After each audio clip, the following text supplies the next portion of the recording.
Bienvenidos a la hermosa ciudad de Florencia, bañada por la belleza arquitectónica, el encanto de los artistas y siglos de historia.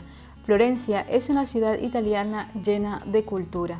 Ubicada en el corazón de la impresionante región de la Toscana, la ciudad está rodeada de belleza natural y artificial en todo momento, hogar de monumentos de renombre mundial como la Catedral del Duomo y el David de Miguel Ángel, entre otros.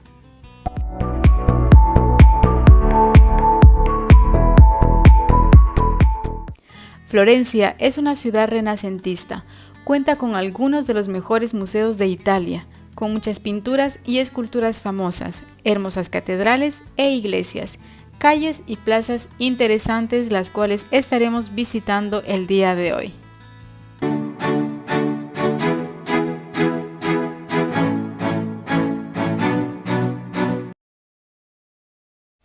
Y si después de ver este video te están entrando ganas de venir a visitar Florencia, nuestro primer consejo de viaje es que por ningún motivo vengas en coche al centro histórico porque aparcar será una tarea muy difícil.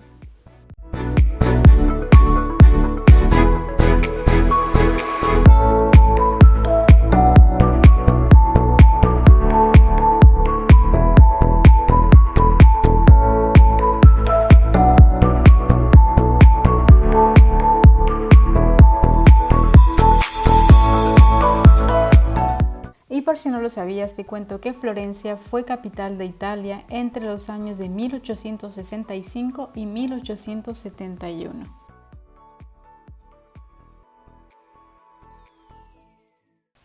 Florencia es el núcleo urbano en el que se originó en la segunda mitad del siglo XIV el movimiento artístico denominado Renacimiento, y se le considera una de las cunas mundiales del arte y de la arquitectura, así como también una de las ciudades más hermosas del mundo.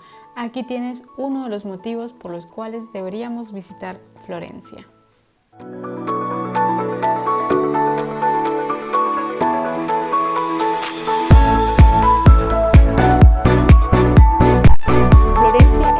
De obras de artes y edificios renacentistas. Gracias a los Medici, la ciudad de la Toscana es también la cuna de la alta costura italiana y de los Cantuccini. Más que cualquier otra ciudad italiana, Florencia está asociada con los espíritus creativos que establecieron el Renacimiento.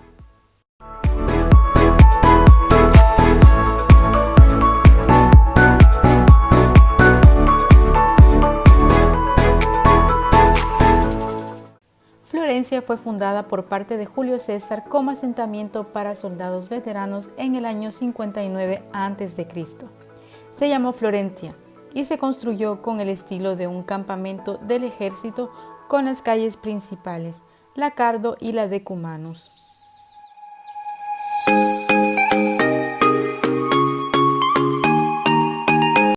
El Duomo de Florencia tardó 142 años en construirse. La idea de construir una gran catedral había sido concebida a mediados del siglo XIII y comenzó en 1292. La iglesia de estilo gótico se planeó para incluir una gran cúpula sobre su centro.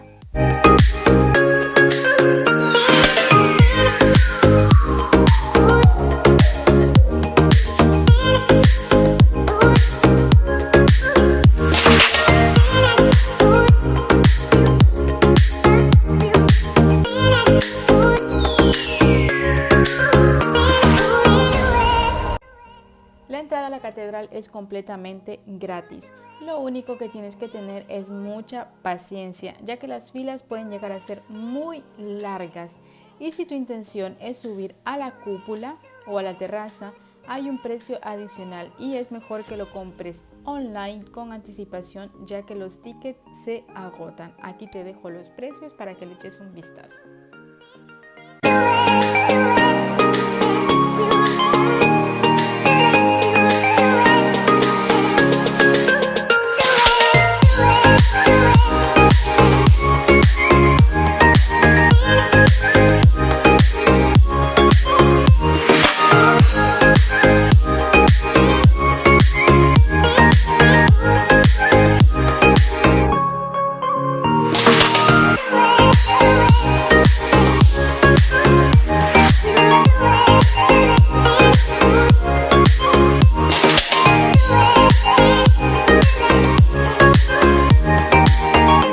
Y si de comer se trata, pues obviamente estamos en Italia y habrá que disfrutar su comida.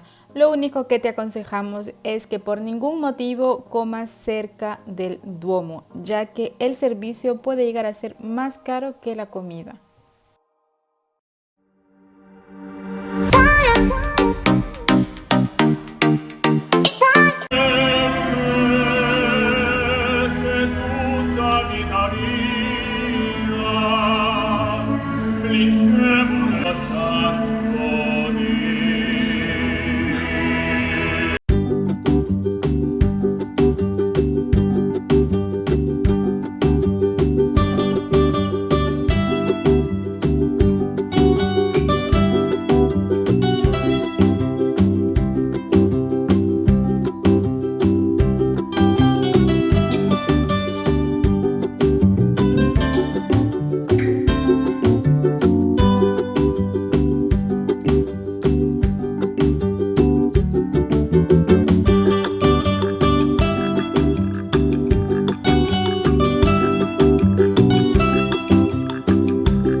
Ahora nos dirigimos al campanario o campanile di Giotto.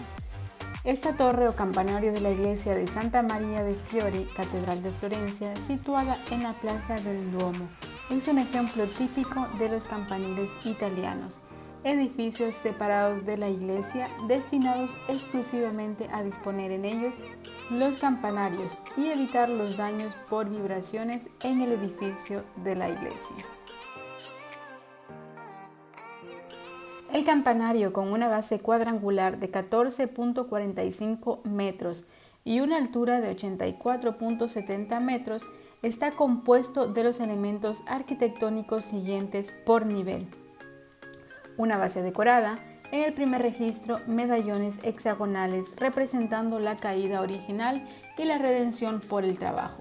En el segundo, por diamantes con figuras simbólicas de los planetas, las virtudes, las artes liberales y los sacramentos. El segundo nivel también con estatuas de los profetas y las síbilas, que las síbilas eran mujeres a quienes los antiguos griegos y romanos atribuían la facultad de predecir el futuro. Y los últimos tres niveles con aberturas gemelas. Pero para acceder a la terraza, esta es accesible por una escalera de 441 escalones, cima que termina con un falso arco. Así que no se diga más y a subir escalones.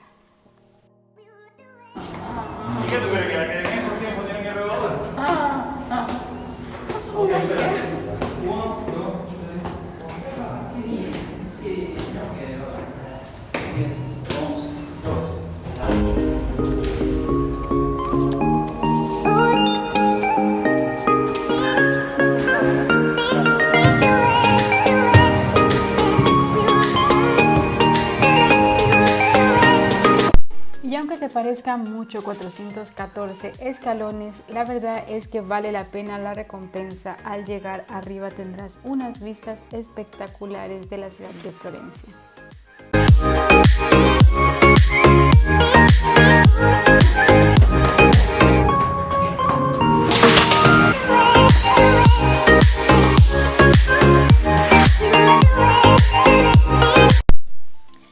campanario de Giotto es parte del centro histórico florentino, considerado desde 1982 como Patrimonio de la Humanidad.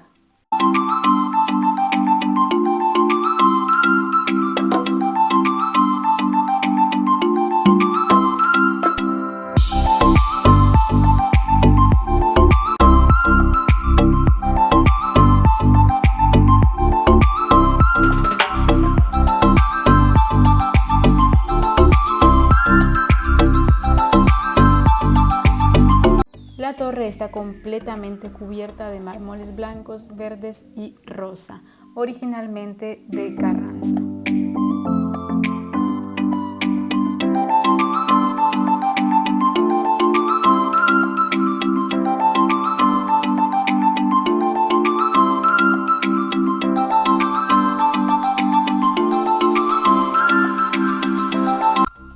Y detrás de la construcción de este campanario hay muchas personas. Primero, su fundación remonta al siglo XIII, fecha del comienzo de la construcción de la nueva catedral dirigida por Arnolfo di Cambio. Seguido a la muerte de Arnolfo, en 1302, el pintor Giotto di Bondone retoma la construcción en el año de 1334 como maestro albañil y se ocupa primero de la construcción de la base de la torre, su proyecto global jamás realizado de una altura de 110-115 metros, pero que jamás llegó a hacerse. Muere en el año de 1337, dejando la obra inconclusa, pero su nombre en la torre. Andrea Pisano continúa los trabajos, pero también muere durante la epidemia de la peste negra en 1348. Así que el que finalizó la obra fue Francesco Talenti, quien retoma la construcción en 1349, construyéndola en 1359. Así que Talenti le daría su forma actual definitiva, resolviendo el problema de equilibrio del edificio con pilastras que permiten grandes aberturas.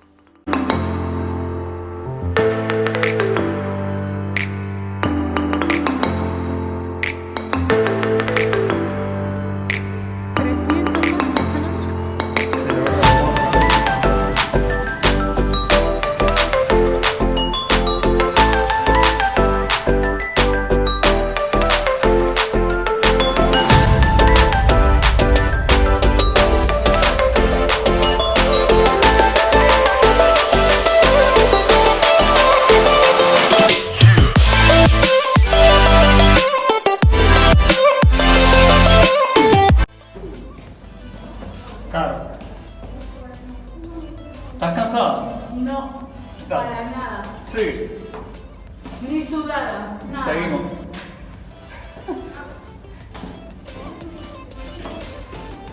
Bueno, supuestamente son 462 escalones. ¿Sí o no? Sí, hasta arriba, hasta arriba, sí. Bueno, y luego hay que bajarlos, porque los subes también hay que bajarlos. Eso, yo diría que no coman antes de hacer esto.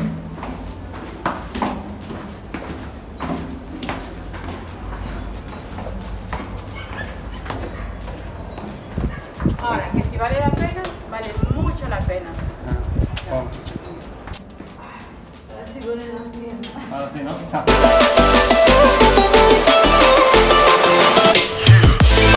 El campanario tiene 3 niveles diferentes y desde cada uno de ellos se pueden disfrutar grandes vistas de la ciudad.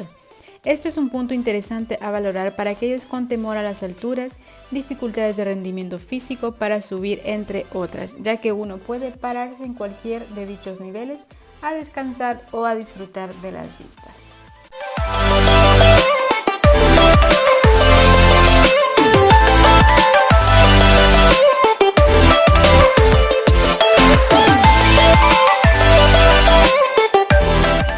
Y ahora nos dirigimos hacia una de las plazas más grandes de Florencia. Es el núcleo de la ciudad desde la época romana. En el centro de la plaza está la columna de la abundancia, el corazón de la ciudad, símbolo del lugar donde se cruzan las principales calles de la antigua ciudad romana, la Cardo y la Decumano. Y si te estás preguntando sobre estos términos cardo y decumano, cardo es un término empleado en la planificación urbanística en el Imperio Romano. Denota una calle con orientación norte-sur en un campamento militar o colonia. El cardo principal es el cardo maximus, que se cruza perpendicularmente con el decumanus. ¿Y qué es el decumanus? El decumano sería la orientación este-oeste también en el campamento militar o en las colonias de las ciudades romanas.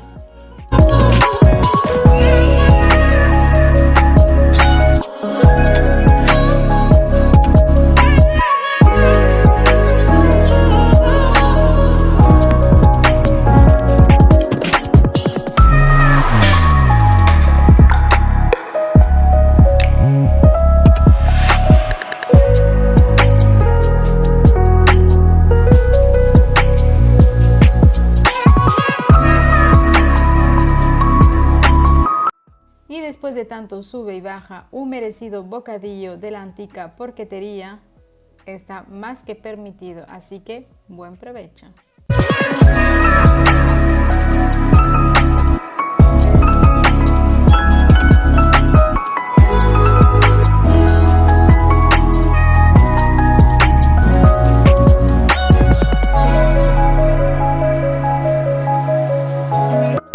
Y como toda ciudad también tiene su conjunto de historias, y en este caso vamos a conocer la historia del porcelino o el jabalí. No es un cerdo, es un jabalí y lo podemos encontrar en la plaza del mercado. Y esta obra del porcelino, que en realidad es un jabalí, es una obra del escultor Pietro Tacca en 1612 y es una réplica, ya que el original se conserva en el Palacio Pitti. Y cuenta la leyenda que si le tocamos el hocico nos dará fortuna. Así que nosotros quisimos hacer lo mismo, aunque fue bastante difícil, pero bueno, hay que seguir las tradiciones. Y nos comentaba un comerciante que el dinero recaudado va a un orfanato.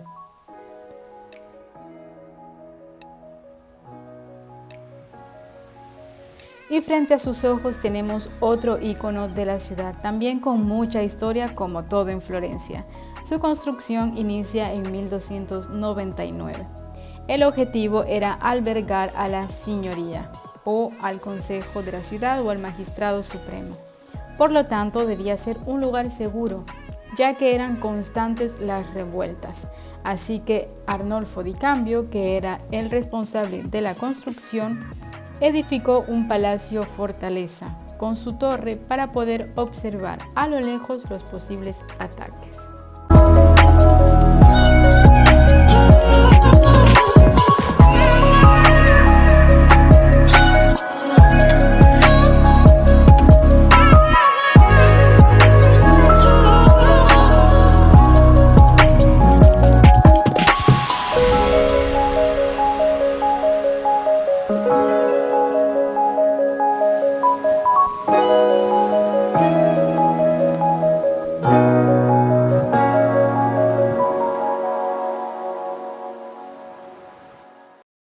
Y el Palazzo Vecchio se encuentra en una de las plazas muy importantes en Florencia, la Piazza della Signoria, con su origen en el siglo XIII. La piazza fue construida sobre parte del área dominada por la familia Uberti, una de las familias más poderosas de Florencia en ese momento.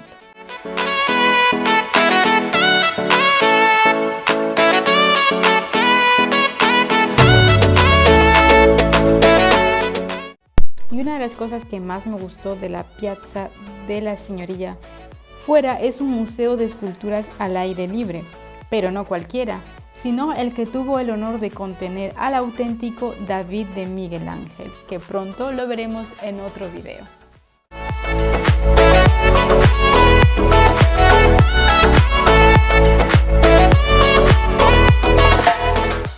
Después de haber visitado el Palazzo Vecchio, nos dirigimos hacia el gran famoso Ponte Vecchio. Durante el siglo XX hubo dos grandes catástrofes que asolaron la ciudad, empezando por la Segunda Guerra Mundial. Cuando parecía que el patrimonio artístico iba a ser respetado, en 1943 los borbandeos cayeron con fuerza sobre Florencia. Más tarde, los puentes y otros edificios históricos fueron volados por los alemanes para evitar el avance de las tropas aliadas y el Ponte Vecchio fue el único que se salvó.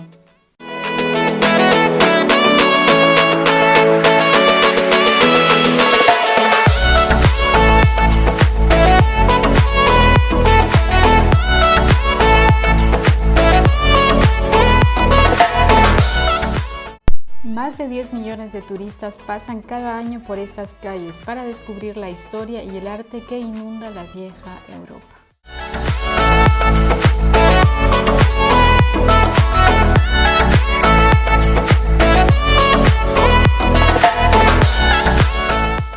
Las joyerías que se encuentran actualmente en el puente eran tiendas de pescadores, carniceros y curtidores, hasta que Ferdinando I, que no soportaba los olores desagradables bajo las ventanillas del pasillo de Vasari, ordenó que se le entregaran a joyeros y orfebres. Desde entonces, en el puente solo hay maravillosas y pequeñas joyerías. En el centro del puente hay un monumento a Benvenuto Cellini, el orfebre florentino más famoso.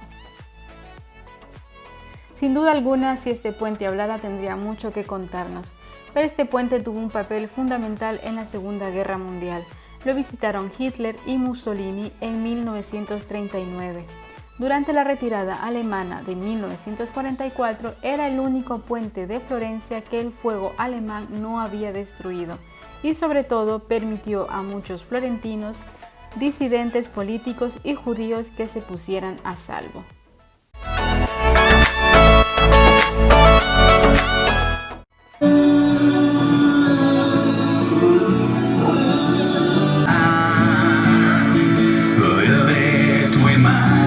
Y hasta aquí el video del día de hoy. Espero que lo hayan disfrutado y yo aprovecho para recordarles que si les gusta el contenido de este canal, la mejor manera que tienen de apoyarnos es suscribiéndose, así que no olviden suscribirse y gracias por su tiempo. Nos vemos en un próximo video. Hasta pronto.